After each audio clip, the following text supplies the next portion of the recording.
Hey, what's going on, family? We thank y'all for coming back on with us. We are Hebrewreaders Church. I'm your brother Zakwan. It's your brother Kasafo. We are on the Feast of New Moon today. We are gonna do lessons tomorrow, at the same time, 10 a.m. Eastern Standard Time. That is 5 p.m. Middle Eastern Time, if my calculations are correct. Um, this lesson is the Kingdom of Alahayim. Brother Castlefield, do you want to go ahead and give your update before we got started? Yes, for the fellowship we're aiming to have tomorrow after the lessons with the members, you'll find information in for the members who downloaded the Wix app. There's a members group chat that we have that the information will be in there so we can all get on that Zoom call and get to know each other and get to fellowship in a bit. All right. All right. You The ready? floor is yours. All right. And if you need the PDF to these lessons, you can visit the website at Hebrewreaders.com. Go to Doctrine of Video Notes, and you can find the PDF for this lesson. All right. So we saw what was going to happen in the last war and the judgment. And now we're looking at what's to come after the judgment, going into eternity. And for those who, let's just jump in. 2 Peter chapter 3, verse 13, please. Okay. Nevertheless, we, according to his promise, look for new heavens and a new earth, wherein dwelleth righteousness. Ahaya said of old, he will create new heavens and the new earth that we are looking for. Can you read Isaiah 65 and 17, please? For behold, I create new heavens and a new earth, and the former shall not be remembered, nor come into mind. It's in the kingdom of Alahayim, wherein there will be no memory of this past world. Can you read Ecclesiastes chapter 1, verse 11, please? There is no remembrance of former things, neither shall there be any remembrance of the things that are to come with those that shall come after. Knowing that we look for a new creation and there will be no memory of the misery of this world, it's a joy to look forward to what's to come. Isaiah 65, 18 and 19, please. But be ye glad, and rejoice forever in that which I create. For behold, I create Jerusalem a rejoicing, and her people a joy. And I will rejoice in Jerusalem, and joy in my people. And the voice of weeping shall be no more heard in her, nor the voice of crying. That new heavens and the new earth shall come after the judgment. Can you read Revelation chapter 11 and then jump to verse 14 and 15, please? You want me to read Revelations 11? Ah, I messed that all up. Okay. I do not want you to read Revelations 11. Can you read Revelation chapter 20, verse 11, and then jump to verse 14 and 15, please? Okay. Revelation chapter 20, verse 11. And I saw a great white throne, and him that sat on it, from whose face the earth and the heaven fled away, and there was found no place for them. Revelation chapter 20, verse 14. And death and hell were cast into the lake of fire. This is the second death. And whosoever was not found written in the book of life was cast into the lake of fire. After death is cast in the fire, all creation has been brought into subjection. So then comes a time when the Son himself will be subject to the Father. Can you read 1 Corinthians chapter 15, verse 25 through 28, please? Okay. For he must reign till he hath put all enemies under his feet. The last enemy that shall be destroyed is death. For he hath put all things under his feet, but when he saith all things are put under him, it is manifest that he is accepted, which did put all things under him. And when all things shall be subdued unto him, then shall the Son also himself be subject unto them that put all things under him, that Alahayim may be all in all. Then cometh the end, when he shall have delivered up the kingdom of Alahayim, even the Father, when he shall have put down all rule and all authority and power. That was 1 Corinthians chapter 15, verse 24. Now let's see the new heaven and new earth in the kingdom of Alahayim. Can you read Revelation chapter 21, verse 1 to 4, please? And I saw a new heaven and and I saw a new heaven and a new earth. For the first heaven and the first earth were passed away, and there was no more sea.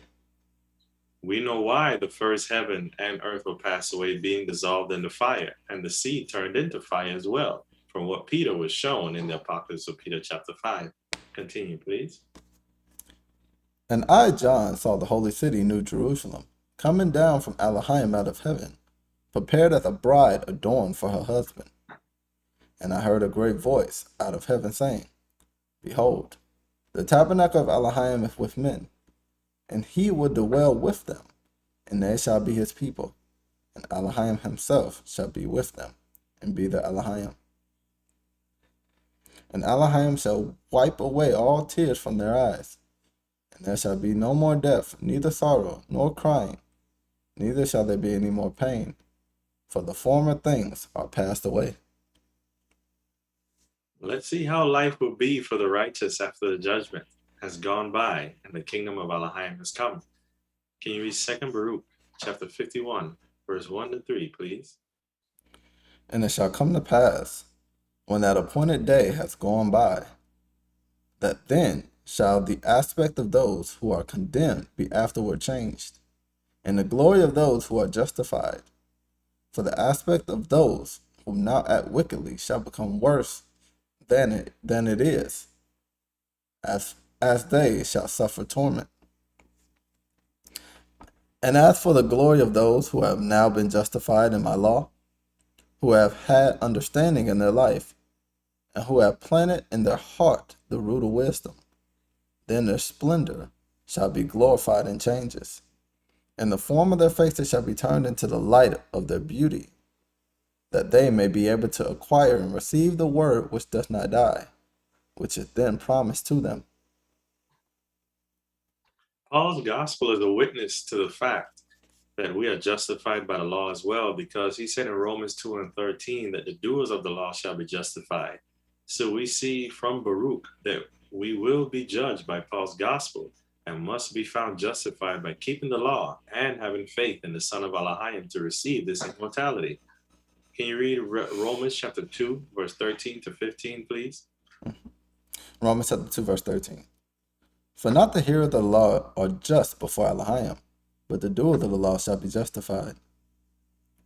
For when the Gentiles, which have not the law, do by nature the things contained in the law, these having not the law are a law unto themselves, which shew the work of the law written in their hearts, their conscience also bearing witness, and their thoughts the meanwhile accusing or else excusing one another. So we see, though the Gentiles weren't given the law as Israel, yet the law being in their hearts through faith in Christ and learning the commandments, because Moses is being read every Sabbath day to them, they are law unto themselves. And it's all in their hearts, excusing or accusing them to do the right thing. This shows that we all are going to be judged by the law in the end. Can you read Romans chapter 2, verse 12 and verse 16, please? Romans chapter 2, verse 12. For as many as have sinned without law shall also perish without law, and as many as have sinned in the law shall be judged by the law. Romans chapter 2, verse 16. In the day when Alahayim shall judge the secrets of men by Yache Christ, according to my gospel. So Paul's letters are weighty, and they show the importance of being doers of the law, not hearers only. In the time after the judgment, we will lament for rejecting the law. So he was trying to warn us so that we don't be among that number. Can you read 2 Baruch chapter 51, verse 4 to 7, please? 2 Baruch chapter 51, verse 4. For over this above all, those who have come then lament, that they rejected my law, and stop their ears, that they may not hear wisdom or receive understanding. When therefore they see those over whom they are now exalted, but who shall then be exalted and glorified more than they shall respectively be transformed, the latter into the splendor of angels, and the former shall yet more waste away in the wonder at the vision and in the beholding of the forms. For they shall first behold and afterwards depart to be tormented. But those who have been saved by their works, and to whom the law hath been now a hope, and understanding and expectation, and wisdom a confidence, shall wonders appear in their time. See, the law is a hope for us if we believe what we shall reap from sowing good works. Hopefully, it helps understand that it really requires faith and hope in the reward to make it. Paul sought to encourage us unto this hope. Can you read Romans chapter 8, verse 18 to 25, please? For I reckon that the suffering of this present time are not worthy to be compared with the glory which shall be revealed in us.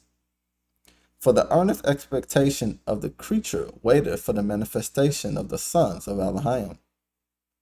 For the creature was made subject to vanity, not willingly, but by reason of him who hath subjected the same in hope. Because the creature itself also shall be delivered from the bondage of corruption into the glorious liberty of the children of Alahayim. For we know that the whole creation groaneth and travaileth in pain together until now.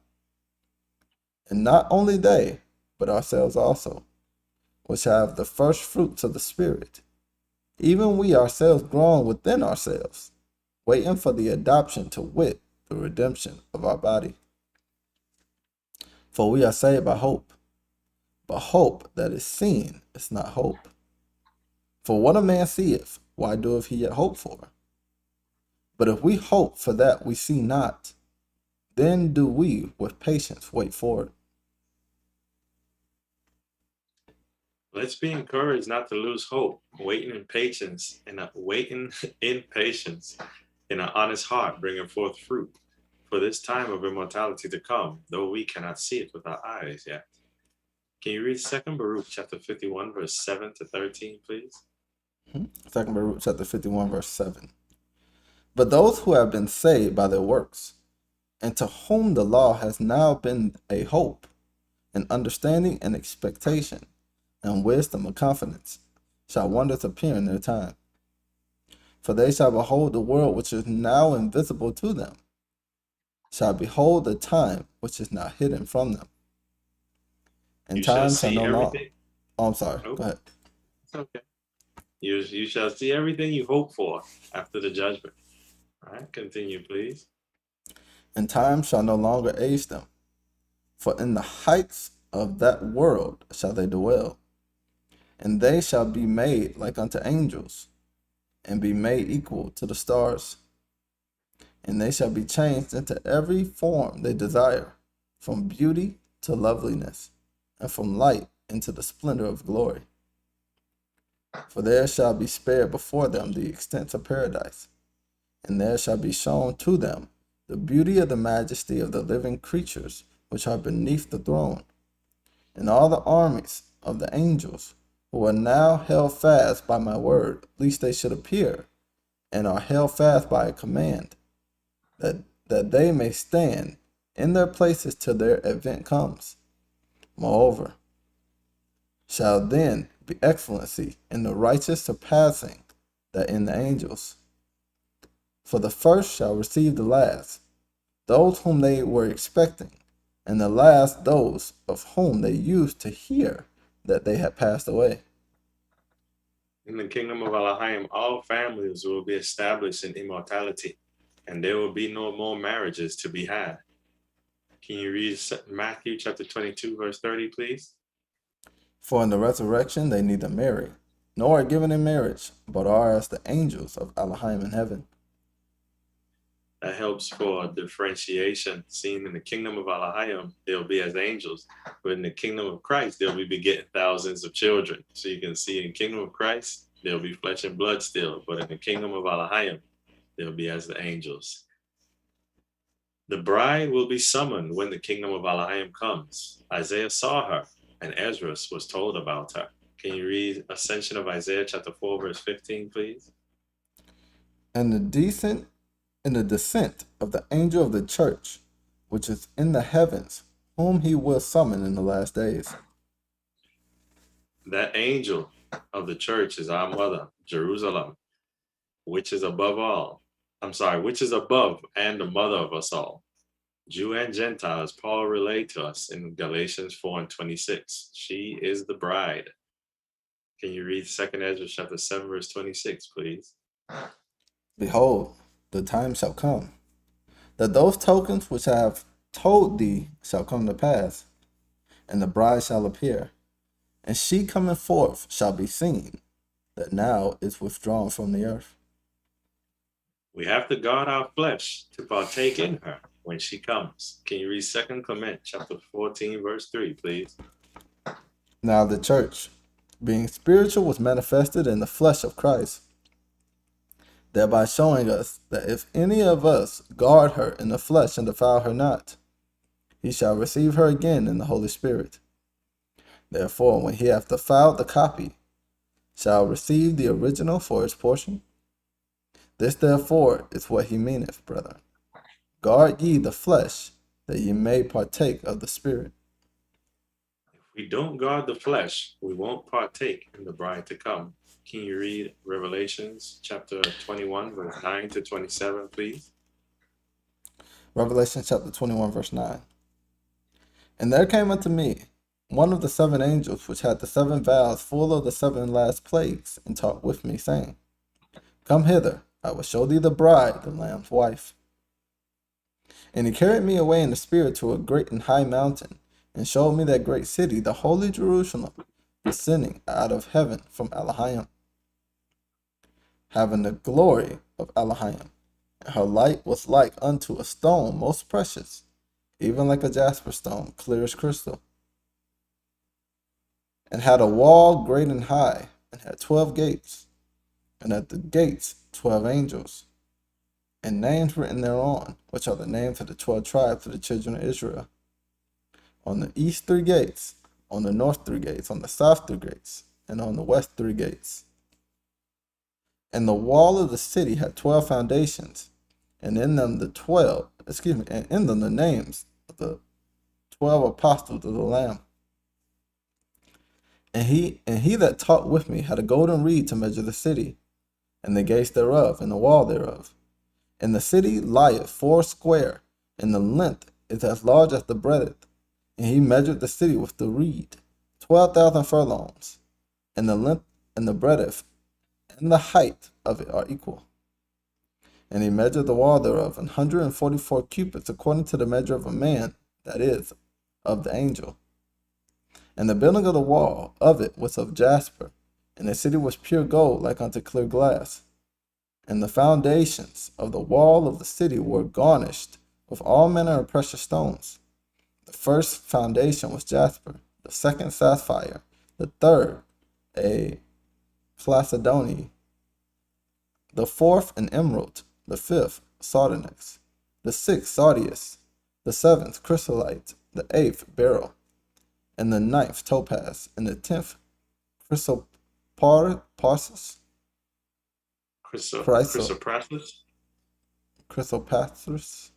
and the 11th Janeth, and the 12th a amethyst. And the 12 gates were 12 pearls. Every several gate was of 1 pearl. And the street of the city was pure gold, as it were transparent glass. And I saw no temple therein, for the Lord Alahayim Almighty and the Lamb are the temple of it.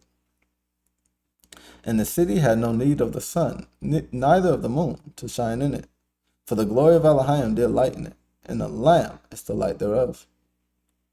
And the nations of them which are saved shall walk in the light of it, and the kings of the earth do bring their glory and honor into it. See, all nations saved, not just Israel, will be in the kingdom of Alahayim. Continue, please. And the gates of it shall be shut and the gates of it shall not be shut at all by day, for there shall be no night there. And they shall bring the glory and honor of the nations into it. And there shall in no wise enter into it anything that defileth, neither whatsoever worketh abomination, or maketh a lie, but they which are written in the Lamb's book of life. Well, let's see what else shall be in the kingdom of Alahayim. Revelation chapter 22, verse 1 to 4, please. And it showed me a pure river of water of life, clear as crystal, proceeding out of the throne of Alahayim and of the Lamb. In the midst of the street of it, and on either side of the river, was there the tree of life, which bare 12 manner of fruits, and yielded her fruit every month. And the leaves of the tree were for the healing of the nations. Remember, in Christ's kingdom, the fragrance entered into the bones of people to extend their life. Now the people are becoming immortal and can eat of the tree. Continue, please. Revelation 22 and 3. And there shall be no more curse, but the throne of Alahayim and the Lamb shall be in it, and his servants shall serve him. And they shall see his face, and his name shall be on their foreheads. By precept, that can be none other name than the name Ahaya, Ashere Ahaya, that the believers are sealed with. Can you read Laodicea chapter 1, verse 54, please? And the one dressed in linen came down to me and touched me, saying, Write these words and seal with the seal of truth, for Ahaya, the Ahaya, is my name. And with my name shalt thou bless the house of Israel, for they are of a true seed. All right. Can you continue Revelation chapter 22, verse 5 to 8? I'm sorry, just verse 5. Sorry. Are you still going into the things of the kingdom? Can you find that one in the book of Josephus about how they'll be able to climb the ladder? I don't want to say too much because I give it away. Josephus? You know, yep. You remember what I'm talking about? I do not. Remember when they were able to climb up the ladder from the heavens and go down to the earth? Josephus? You talking It's about in Josephus. Jacob when he saw the ladder, men going up and down the ladder? No, this is the one I'm literally talking about. It's in Josephus. Yeah, I don't know about that. I'm sorry. Oh, okay. I'll look for it real quick though. Okay, I'll read this. Revelation 22 and 5. And there shall be no night there, and they need no candle, neither light of the sun. For the Lord Alahayim giveth them light, and they shall reign forever and ever.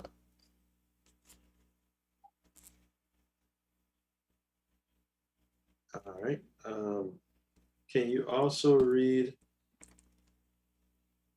what we just left off from verse 25? Or Revelations 21 and 5. All right.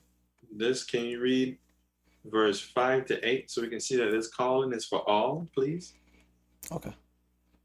And he that sat upon the throne said, Behold, I make all things new. And he said unto me, Write, for those words are true and faithful. I'm at Revelation 21 and 6. And he said unto me, It is done. I am Alpha and Omega, the beginning and the end. I will give unto him that is athirst of the fountain of the water of life freely. He that overcometh shall inherit all things, and I will be his Alahayim, and he shall be my son. But the fearful and unbelieving, and the abominable, and the murderers, and the whoremongers, and sorcerers, and idolaters, and all liars shall have their part in the lake which burneth with the fire and brimstone, which is the second death.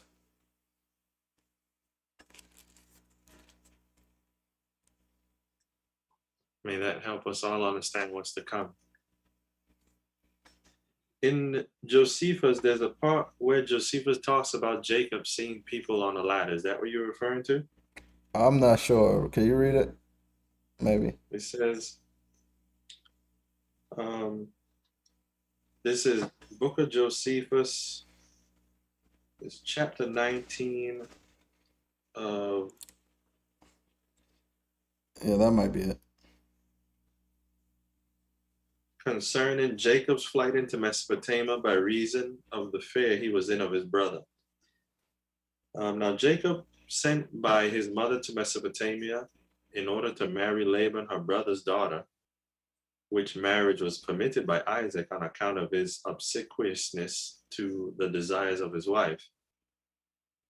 And he accordingly journeyed through the land of Canaan, and because he hated the people of that country, he would not lodge with any of them, but he took his lodging in an open air and laid his head upon a heap of stones that he gathered together, at which time he saw in his sleep such a vision standing by him. He seemed to see a ladder that reached from the earth unto heaven, and persons descending upon the ladder that seemed more excellent than human. And at last, Alahayim himself stood above it, and was plainly visible to him, who, calling him by his name, spake to him in these words. Is this what you're referring to? Keep going. O Jacob, it is not fit for thee, who art the son of a good father, and grandson of one who had obtained a great reputation for his eminent virtue, to be dejected at thy present circumstances, but to hope for better times. For thou shalt have great abundance of all good things by my assistance.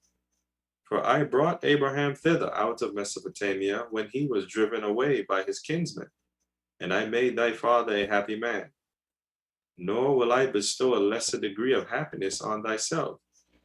Be of good courage, therefore, and under my conduct proceed on this thy journey. For the marriage thou goest so zealously about shall be consummated, and thou shalt have children of good characters, but their multitudes shall be innumerable, and they shall leave what they have to a still more numerous posterity, to whom and to whose posterity I give the dominion of all the land, and their posterity shall fill the entire earth and sea, so far as the sun beholds them. But do not thou fear any danger, nor be afraid of the many labors which thou must undergo. For by my providence I will direct thee, and what thou art to do in the time present, and still much more in the time to come. Such were the predictions which. Oh, go ahead. I'm gonna slow you down. And you had to read all that. It was the part. Oh, it's okay. I just didn't remember all what it said. It says he seemed to see a ladder that reached from the earth to the heaven, and persons descending upon the ladder that seemeth more excellent than human.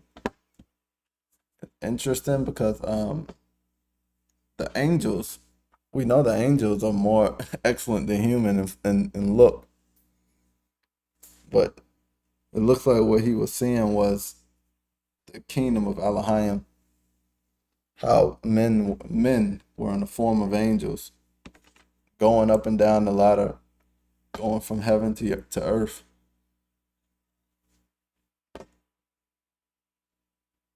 Well, that in the book of Jubilees, that event is spoken about in Jubilees chapter 27, verse 21.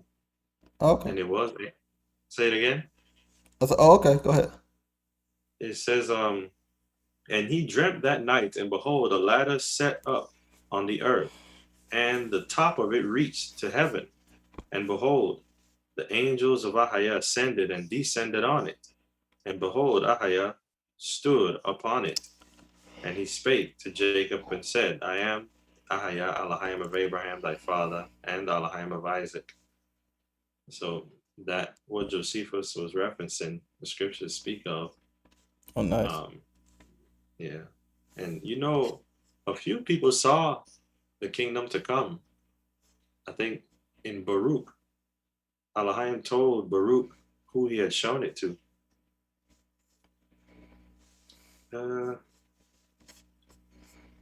He showed it to Abraham, he showed it to Moses, and see if I find that.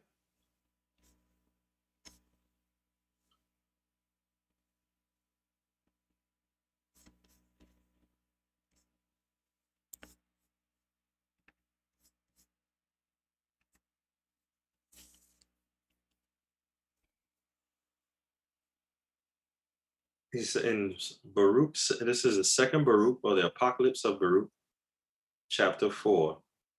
And Ahaya said unto me, the city shall be delivered up for a time, and the people shall be chastened during a time, and the world will not be given over to oblivion. Dost thou think that this is a city of which I said, on the palms of my hands have I graven you? This building now built in the midst is not that which is revealed with me. That which prepared beforehand here from the time when I took counsel to make paradise and showed Adam before he sinned. But when he transgressed the commandment, it was removed from him. So as also paradise. And after these things, I showed it to my servant Abraham by night among the portions of the victims. And again, also, I showed it to Moses on Mount Sinai, when I showed to the likeness of the tabernacle and all its vessels. And now, behold, it is preserved with me as paradise. Go therefore. And so there we see that a few people did get to see it. That's what you were looking for some scriptures on. All right. Right. All right. Did anybody have any questions from the last lesson or from this lesson?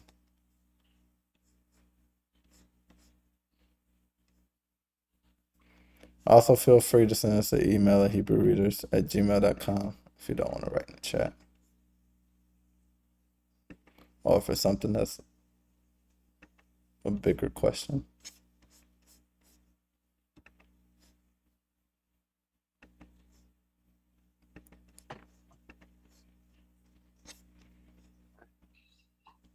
That's the end of the end time series for now. Woo! Move on to something else.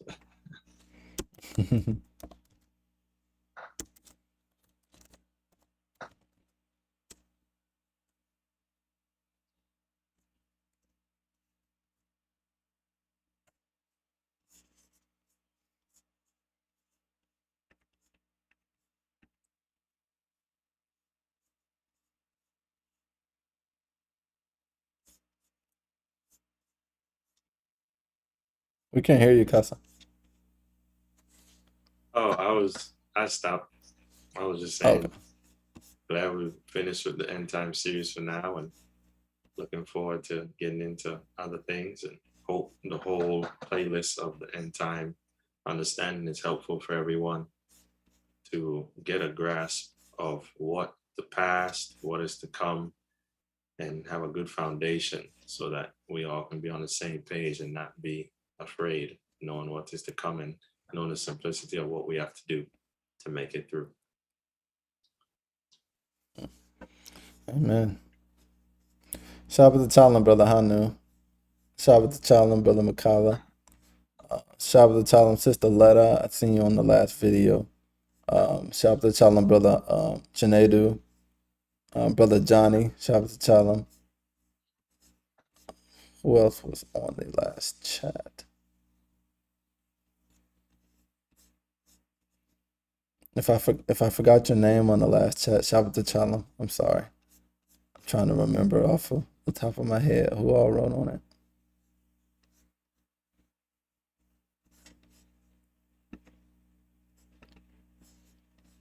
All right. Well, we're not gonna hold anybody up on the feast day, so you got to hear our voices all day. Enjoy your feast day. Enjoy your family. Make it a wonderful time. And we will regather with everybody tomorrow, Lord willing. And we do have the members meeting after the lesson. Please send us an email at Hebrewreaders@gmail.com if you are interested in being a member of Hebrew Readers Church, and we will make sure that we get everything to you in a timely fashion. Yes, Sister Letta, we're doing another lesson tomorrow at 10 o'clock a.m. And then following it, we're going to do the members meeting. Yeah, we got a few short ones tomorrow, so it should take us no more than an hour to finish up the lessons, and Lord willing, we get together after that. Have a wonderful feast, Brother Hanu. How be with you.